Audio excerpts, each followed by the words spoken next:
അസ്സലാമു അലൈക്കും വറഹ്മത്തുള്ളാഹി വബറകാതുഹു. ഇന്നത്തെ വിഷയം പെണ്ണ് കാണലും ആചാരങ്ങളും. കല്യാണാലോചനയ്ക്ക് പെണ്ണ് കാണലെന്ന ഒരു ആചാരമുണ്ടല്ലോ, ഇതിന് വല്ല തെളിവുണ്ടോ? വിവാഹത്തിന് സൗന്ദര്യം പരിഗണനീയമാണോ? മതനിഷ്ഠതയുള്ളവളെ തിരഞ്ഞെടുക്കാനല്ലേ നബി സല്ലല്ലാഹു അലൈഹി വസല്ലം കൽപ്പിച്ചത്?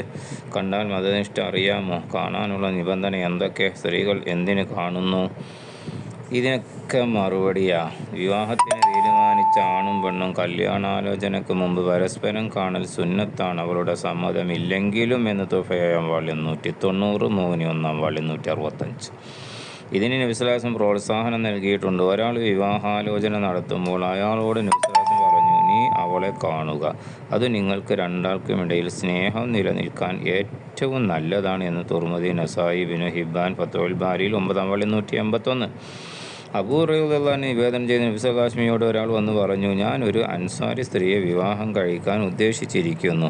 നബി സല്ലല്ലാഹു അലൈഹി വസല്ലം പറഞ്ഞു, നീ അവളെ ചെന്ന് കാണുക. ചില അൻസാരി സ്ത്രീകളുടെ കണ്ണുകളിൽ, അതായത് മനസ്സിന് വെറുപ്പുണ്ടാക്കുന്ന ഒരു കാര്യമുണ്ട് എന്ന് മുസ്ലിം മിഷ്കാത്ത് 3098. ഇമാം ഗസാലി റളിയല്ലാഹു അൻഹു പറയുന്നു, വെറുപ്പ് തോന്നിക്കുന്ന കാര്യം അവരുടെ കണ്ണുകളിൽ നിന്ന് മിക്ക സമയത്തും കണ്ണിനീരൊലിക്കലോ കണ്ണിൻ്റെ ചെറുപ്പമോ ആയിരുന്നു.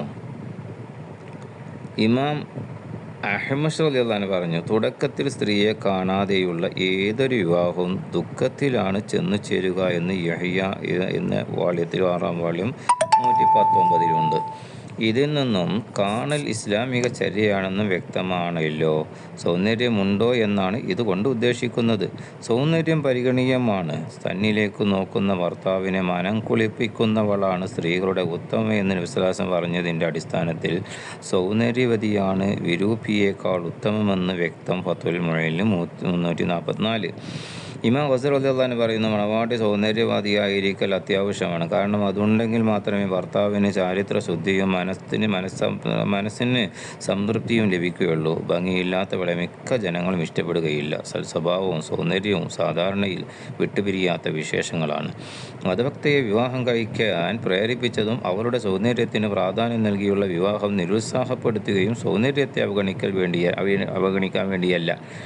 മതഭക്തിയെ ഒഴിച്ച് സൗന്ദര്യത്തിന് മാത്രം പ്രാധാന്യം നൽകുന്നതിനെയാണ് നിരുത്സാഹപ്പെടുത്തിയത്. കാരണം സൗന്ദര്യം മാത്രം പരിഗണിച്ചാൽ സാധാരണയിൽ അത് മതനിഷ്ഠയെ അവഗണിക്കുന്നതായിരിക്കും.